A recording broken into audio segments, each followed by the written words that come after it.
यहाँ पर आगे बढ़ेंगे, आपको बताएंगे मुल्तान से ही साबिक स्पीकर कौमी असम्बली साहबजादा फारूक अली इंतकाल कर गए हैं। अफसोसनाक खबर आप तक पहुँचा रहे हैं। फारूक अली खान की उम्र 91 बरस थी। फारूक अली खान 1973 का आइन पास करने वाली असम्बली के स्पीकर थे। मुल्तान से ही अफसोसनाक खबर दे रहे हैं आपको, जहाँ पर साबिक स्पीकर कौमी असम्बली साहबजादा फारूक अली खान इंतकाल कर गए हैं।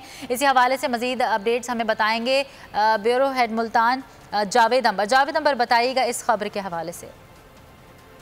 जी बिल्कुल, ये साबिक स्पीकर कौमी असम्बली साहिबजादा फारूक अली खान इंतकाल कर गए हैं और फारूक अली खान की उम्र जो है वो 91 बरस बताई गई है। और इनके हवाले से ये भी बताया जा रहा है कि जो साबिक स्पीकर फारूक अली खान है ये 1973 का आइन पास करने वाली असम्बली के स्पीकर थे।